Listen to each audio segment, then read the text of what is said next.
everybody. Happy Saturday. All right, it's the weekend. So if you're watching this, one, thank you. Um, if you haven't already, please be sure to like the video, subscribe to the channel. All right, I'm back here for another review of Love After Lockup, Ready or Not, Season 5, Episode 36. Before I get started, I know the lights are dim, okay? And I know there's a glow on my face. Why? Because I've had an eczema outbreak. We start back to school meetings this week. Just like I have back to school nightmares. Yes, I have those. I can't explain it, but I always do. So anyway, that's why the light is low, okay? I don't need nobody reading me in my comments. What's wrong with your skin? I just told you. All right. So anyway, let's start with Shante and oh my gosh. I'm going to really, and I know some of y'all are going to be like, and you was up here feeling sorry for this chick. I know, but still. All right, so Shante, we get Shante still crying in the car, breaking down, saying everyone told her. I personally think it was good that she had stopped on the side of the street before she got in an accident, because trust and believe, I had a breakdown in graduate school, and crying and driving do not mix. Okay. So True calls his sister immediately and says, oh yeah, she took the rental, and asked his sister to pull up. I was like, does his sister work? Like, she has a lot of free time. Anyway, but this is just a few days after they're out of prison. I don't know, maybe she took off. All right, so she lost her job. Shante, so you know this is part of her stress. She lost her job, and honestly, she shouldn't have lost her job because of some snitch, okay? Somebody who probably wanted to be on the show and couldn't. Anyway, so he's walking down the street and sees Shante. He gets in the car, and I was like, and she was like, dude, what do you want? What do you want? And I was just thinking to myself, baby girl, why ain't you locked indoors? Why ain't you locked indoors? That would have been the first thing I did. And that's just a habit of mine anyway, but especially when you're trying to get away from somebody you won't be bothered with. But anyway, he made her get out of her own car, all right, just to get away from him. And I'm like, I know these people in this neighborhood got to be wondering, what the hell are all these two doing? All right. So she's having a whole breakdown, bless her heart. Now she gets back in the car, he gets out and then says, man, it's over with now. And I was like, it was kind of like when he said he broke up with Shante, and I was like, well, both of them kind of seem to be like, you know, fuck you, fuck you. But anyway, so Shante apparently has been broken up. Then we get Shante later in the episode. All right, she has been broken up with him for about 14 weeks. Now, that struck me as odd, right? Because I was like, 14 weeks? Who the hell counts their breakdowns like that? I could see if she said it like a couple of months, but it sounded weird. Anyway, she has a new job. She said she moved to a cheaper home. Good, that'll help you save money. And not taking care of a grown man will also help you. Anyway, she says she misses him. There's no way around it. And I'm like, what do you miss?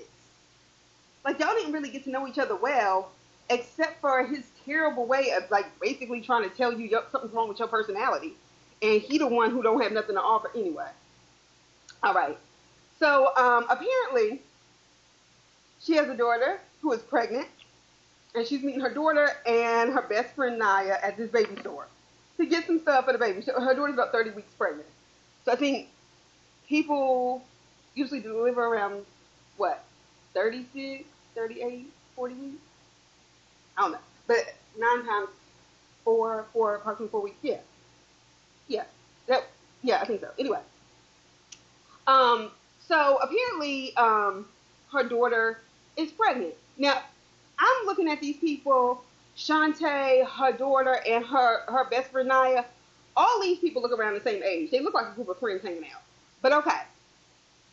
Apparently, Shante is pregnant too. And she decides it's a good idea to tell her daughter and her best friend this while they're looking for baby clothes for her daughter's second pregnancy.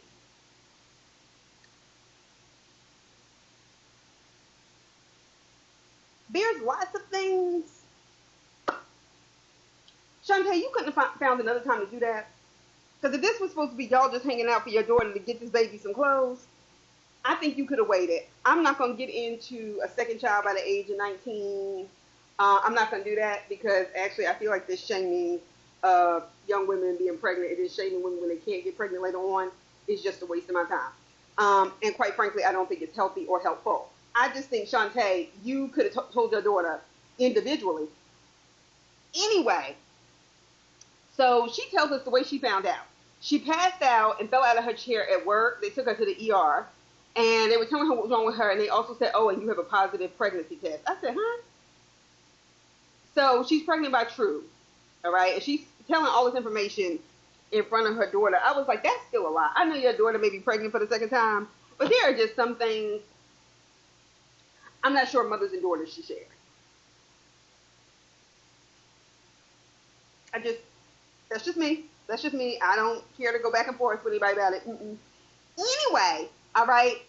So I was with the best friend Naya, who said, I already know, I'm confident that Shante is going to be a single parent.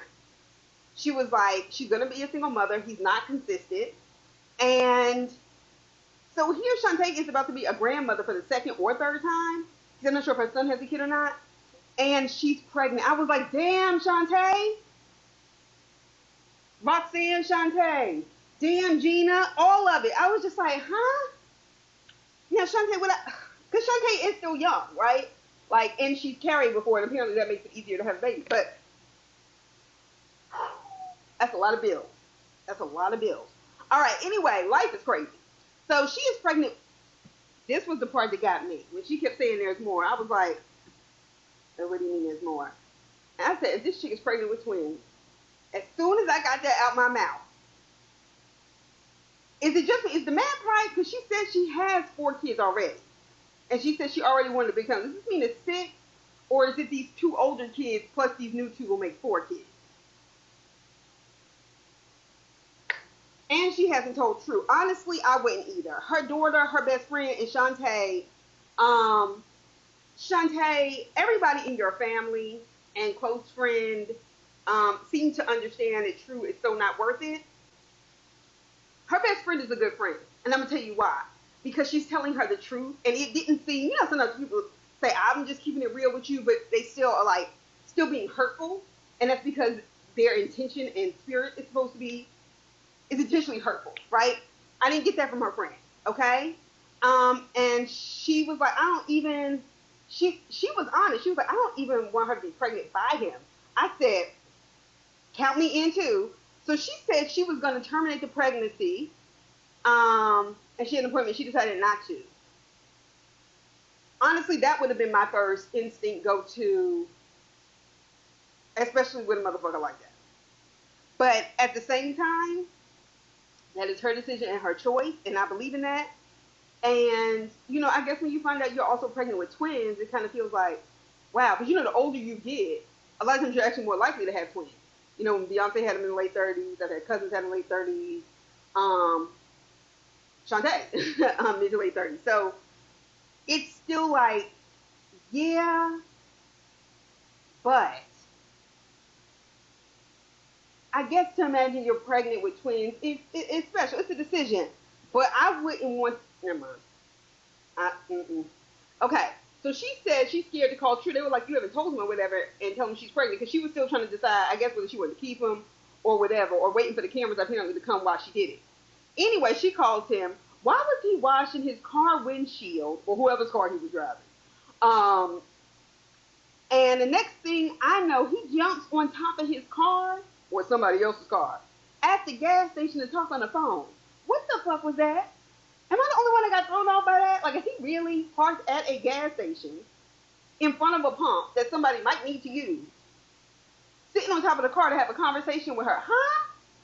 See, that's how you can tell somebody ain't raised right. But anyway, he said he got kicked out of his mama's house. He's telling Shante this. He got kicked out of his mama's house because Tisha Shante, who his sister introduced him to, got mad because he didn't want to be with her and called his mother and told her, according to the story he's telling us, all these lies about him. His mama believes it and kicks him out. Yeah, I knew your family was toxic anyway. Is your sister still friends with this girl?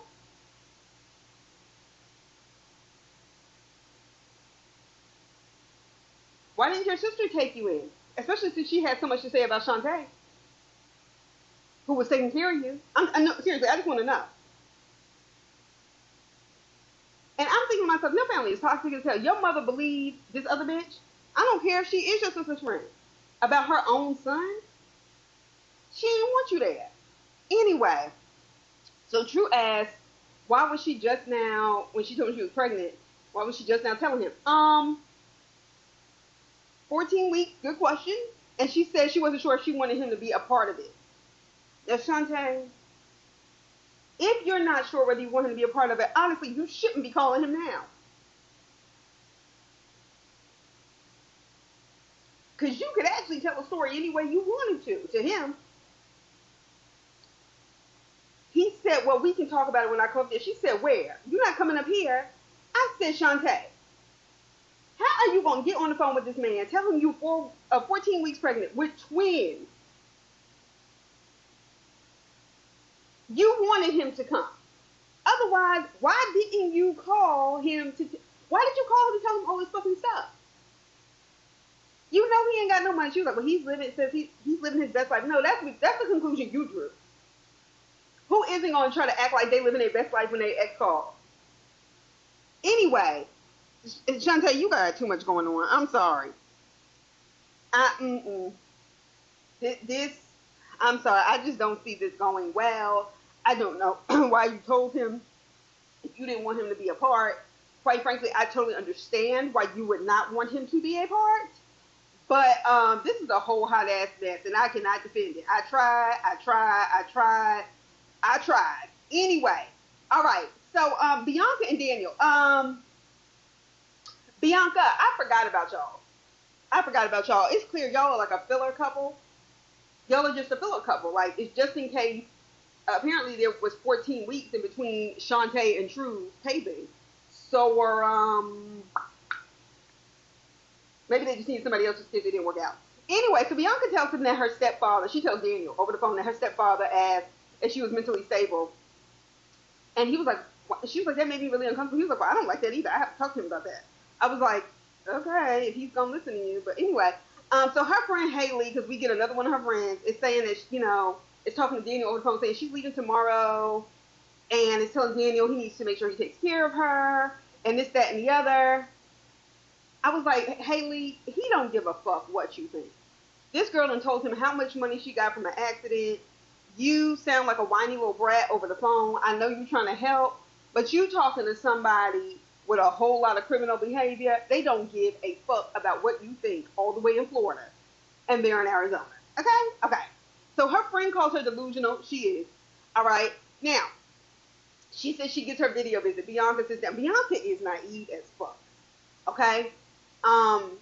She says she only gets a video visit with him once a week. Bianca talks a lot, y'all. I mean, even for a TV show, she talks. She yaps. And it's annoying, okay? She talks a lot even to herself. Like, I feel like she's going to be annoying if we see too much of her. And maybe that's why I'm annoyed now. Maybe we saw too much of her. All right, so she told him, look, I'm going to drink. I'm not going to stop because you have a problem. He's like, well, that's going to be hard for me. She said, well, what if I decide to drink a whole bottle of wine? And he was like, a whole bottle. Even I was like, is that normal? And I was like, maybe for white girls. Because, that their tolerance level is a little bit different. But I was like, a whole bottle? Sure. All right. And she was like, well, I don't have a drinking problem. He was like, well, don't make it one. I said, okay, see, pause, time out. First of all, whether I think she's annoying or not, she is not in any legal trouble or has a substance abuse problem. Now, granted, I don't think you should be with someone who you don't know outside of jail who has a substance abuse problem and then expect that they can just be around you drinking heavily knowing that they have an addiction. That's one. However, what you're not going to do is instruct me on how not to make it a problem when you can't control your own problem. Jail is controlling that problem. So don't pull it. And I ain't like the way he said that. It was with a little too much gumption for me. Anyway. Yeah, you don't get to tell me about my drinking habits. Get your own fucking life together. That's why you need to stay home, Bianca. Anyway, she says she feels like it's controlling, or he's controlling. He is, darling. These are your opportunities, just not to just cancel a ticket. You're gonna have to take that take the L with that 3 months of a deposit you paid, which I don't get anyway. But for those 3 months, just say never mind. Anyway, so Bianca says, I'm going to Arizona. I was like, okay, please leave us alone. Just go. Just go. We're over it. So she is clearly running away from her problems. And you could tell the producer was asking her questions for this. She's only 23. She miscarried a baby when she was 21. All right. On top of the fact that she has this accident, the trauma with this accident, all of these things, right? She was engaged to her last boyfriend when she was 21. I didn't know she had been engaged because she's still young, too young to be married. She is dealing, because the more she talked, I was like, okay, she's dealing with some serious, serious trauma. Not just from that accident, but a miscarriage. And women never get over that. You don't. Or losing a baby, you just don't get over it. It's like losing a child, you don't get over it. Certainly not young. And that's just something that I know from the people who have dealt with it. You don't get over it. You can't. That's a part of you.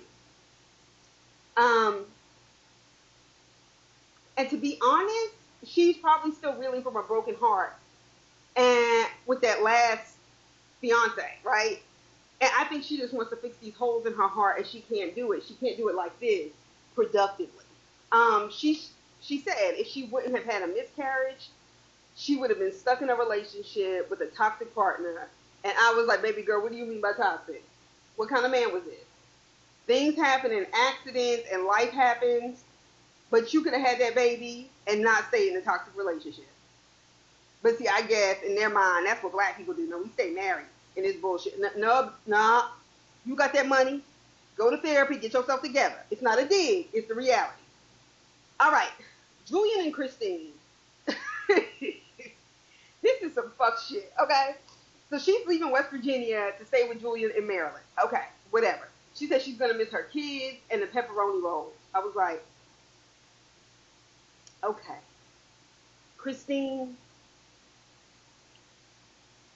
it's very difficult to watch. Like I told y'all last week, I'm not here to judge anybody for an addiction, because I do understand that addictions control you, you don't control them, and how people get caught up in them and on them, it usually comes from very painful and tragic circumstances. And I say this also as an African American who has watched other people treat black people like there's just something so pathological about addiction and all this business. And so I'm not giving her this grace, because she's a white lady doing it, but because I know anything can happen to anybody. Life will happen to us all. But it's very difficult to watch wrong people. It just is. All right, why does this fool take him to the first bank she ever robbed? And he actually pulled over so she can show him not only the first bank she ever robbed, bitch, you should stay at that parking lot for the rest of your life. Okay, stay away from that chain for the rest of your life. All right? First bank she robbed, and basically reenacted the crime. Julian, what the fuck is wrong with you?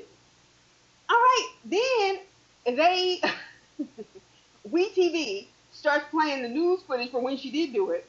She says, it's such a weird coincidence that the cop pulled up to the bank. And so she doesn't even know why they're there. I said, bitch, you don't know why a cop would pull up into a bank parking lot? Because of people like you. Even they don't know you specifically. Yeah, cop cars usually are around banks for people like you who rob. And then she tried to say, well, it was only like $2,000. I didn't stick up the whole thing. But you still robbed 6 banks. You got $2,000 in one hit. What? Why would you go back to that bank? Like, what the hell? Anyway, they finally get to Maryland and to his townhouse with that ugly cat. Anyway, so she's going through his refrigerator and stuff and was like, you have ice cream and shrimp. And I realized that people at a prison have not had these things. But I was thinking to myself, how many days have they been gone? How long has that shrimp been in the refrigerator? Because that was not in the freezer. I'm just saying. Anyway, Julian said that the kids' rooms and bathrooms were on the second floor for his own kids. That was news to me. I didn't realize he had 2 kids. Maybe he said that and I just didn't remember. Whatever. I didn't realize it. So he said she can't meet his kids until she meets his ex-wife. Fair. Because that is the mother and she's going to want to know who's around her kids. Period. I think that's appropriate. But this is the part I couldn't do with. Now, she has to stay on the 3rd floor whenever the kids are there. And that's Monday, Tuesday, and every other weekend. I said, third floor. And as Christine continues to get these directions, y'all, Christine is so hard to watch. I really felt like she was just going to fall over, like, just because she can't, you know. Anyway, Christine feels like he's trying to hide her from everyone. Yes, he is. I told you he looks like he can be on true crime. He wants you on that third floor, but you got an attic little body. Anyway, so then there's another little cat running around that house. It's not even the same one. A spotted cat. I hate cats. I'm scared of cats. I don't like them. Gross, gross, gross. And they just in there like, what? Anyway. All right, so she said that getting a job is not her biggest priority. I said, I'm sorry, Christine, what? It should be. Now, I certainly understood what she was saying, right? Like, it's not going to be easy to find a job. But see, you got to prioritize finding one. You have to. Because that'll help you make your case around probation and things like that. So then she says she has a lot of other things to worry about. I'm sure, like getting custody of her children or access to her children fairly. But Christine, darling, how do you expect to do that without a job? Those are the kind of things that the court looks at and see. Then she was like, are we pressed for money? That, Julian, that should already tell you something. Because she expected to have a lifestyle until she got ready to work. Now, Julia, if you wouldn't have been spending all that money on commissary and on her books, knowing you had 2 kids and this, that, and the other, maybe y'all wouldn't be so pressed. But see, this is the kind of bullshit I'm talking about. Everybody ended up playing everybody. Anyway, so she asked him, you know, she tells him that it's like a buzzkill to bring up a job. I said, excuse me? Okay. Honestly, like I said, she's right about the process of a job. But I'm trying to figure out how these people, all these people, the Hopes, the Julians, how they send all, the Zarias, all this money, the Kimmys, all this money and put it on the book and then get all worried when they're out about money and how it's going to strike. How the hell did you get that other money? I don't know what kind of credit lines these people have. Because I'm not getting it. All right, Joey and Kim, another fuck shit group. So Joey shows back up after leaving.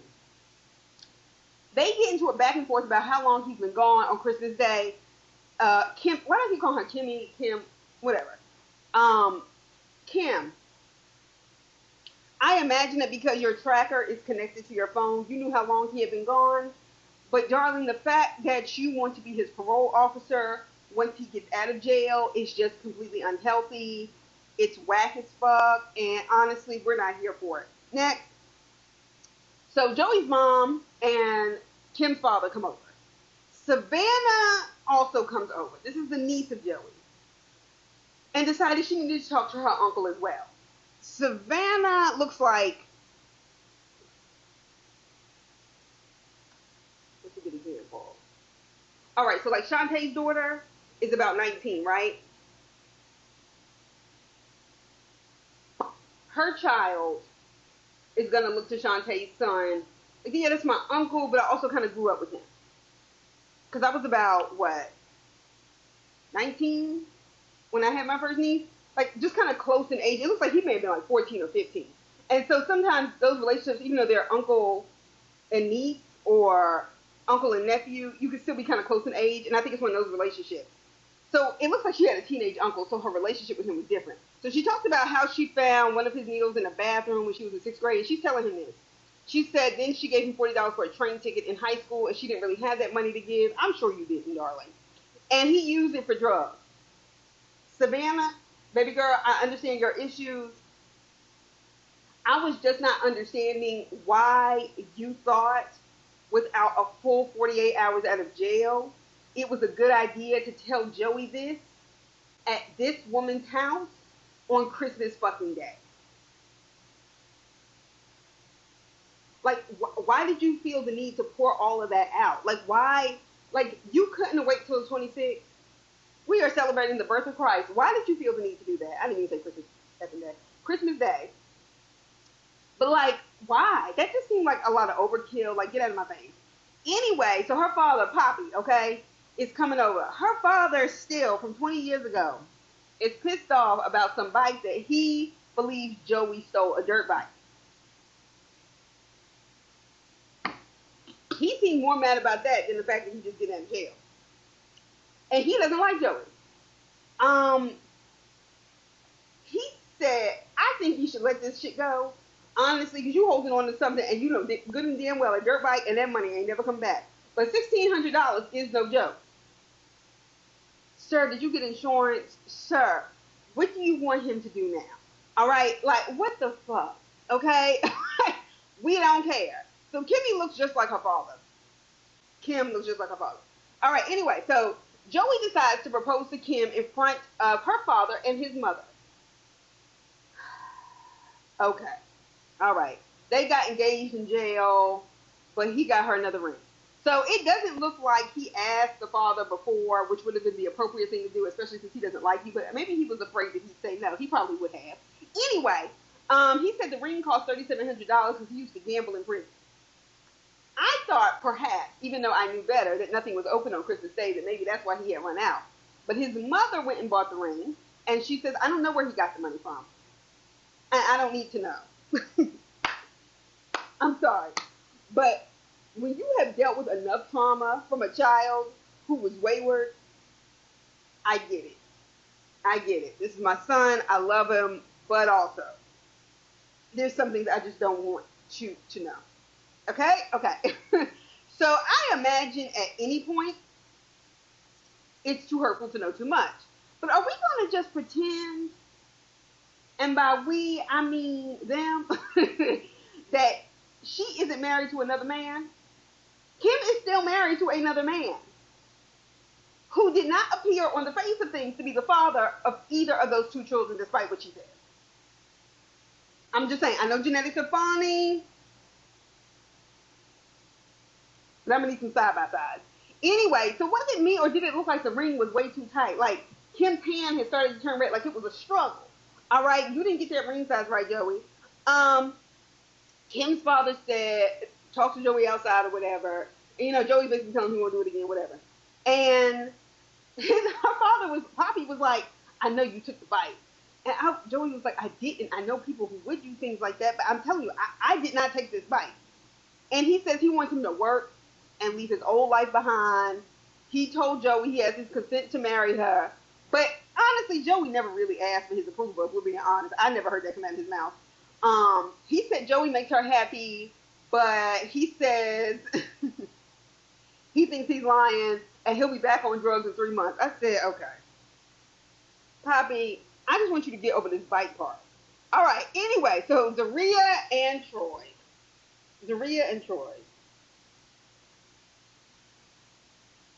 Troy, when I say you can do better, I really do mean I believe you can do better and you deserve better.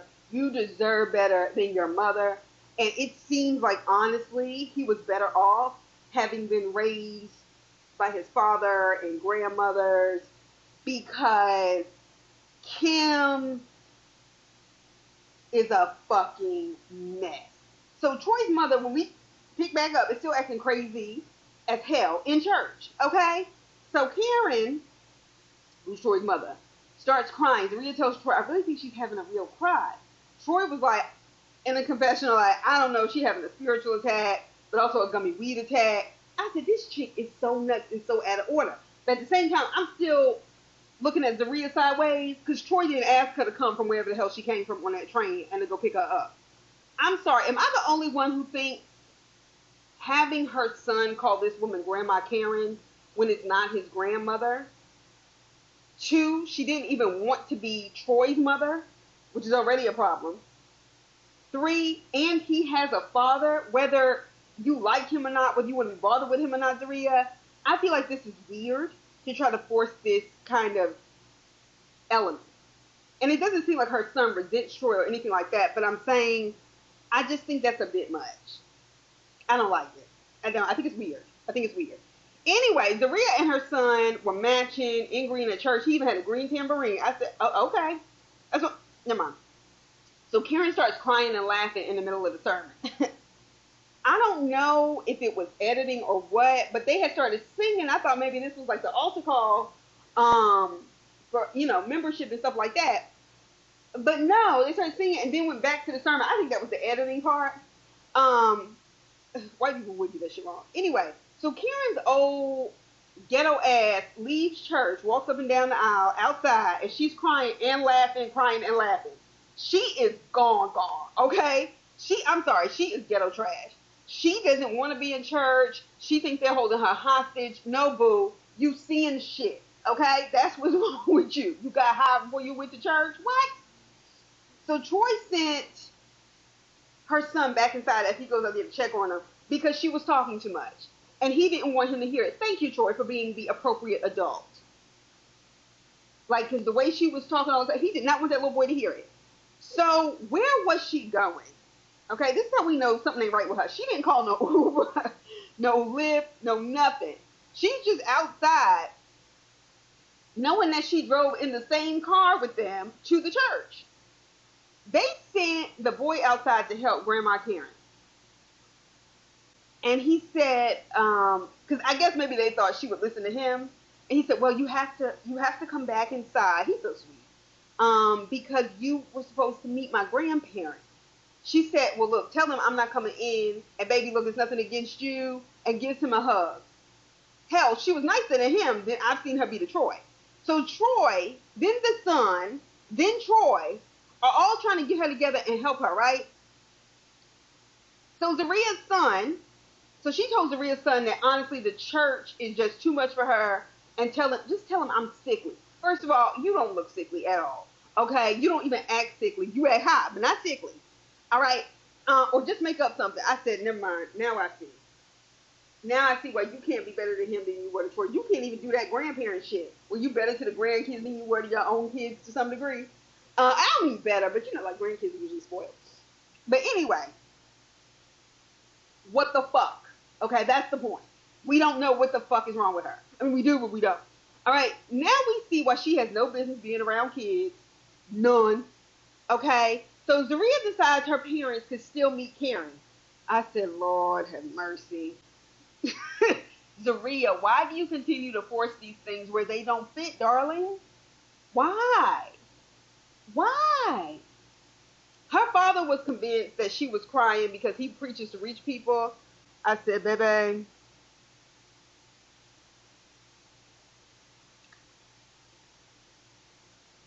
preachers deal with people in distress all the time. And they can tell when something ain't right with somebody. I don't know if you were just saying that because you ain't want to bust her out. But she was definitely high, okay? Anyway, I will say this. Zaria, as I said before, has a very supportive family. And perhaps even to a fault. But despite Troy's situation, they seem to understand family and supporting their kids. And I can really appreciate that. They're very patient and very kind to people, I have noticed. The mom is crying and said that they exposed her. I said, wait a second. This is Zaria's parents' fault after you done showed your ass in the house of the Lord? No, ma'am. Well, I shouldn't say show yet. After you showed out. See, I gotta do better. Showed out in the house of the Lord. No. Y'all exposed me. She heard his sermon and she felt exposed. She's hot. Now it's the preacher's fault. Her parents are honestly very nice people. They're good people. They seem very devout. All right? And supportive of Zaria's decisions despite her foolishness. But her parents really handled that well. They keep trying to make Troy a preacher, and I just don't get it. Troy has not been trained. He has not been to seminary. Troy is not even religious. I am okay with Troy just being a decent person, because he really is. The way he handles himself, the way he carries himself, the way he doesn't talk poorly about his baby mother, all of that, to me, I find admirable. I think he can get himself together, get a good job. He's a good person. All right? But just don't try to just throw nobody in the pulpit like that. That's foolish. So Troy is clear. He's not trying to be a minister, and I don't know why they keep pushing it. All right, so this is what I have. Shante, I tried with you, honey. I tried, but now this season is the gift that keeps on giving. Anyway, I will talk to y'all later. See y'all soon. Beloved Marriage Huntsville. All right, y'all have a good day. See ya.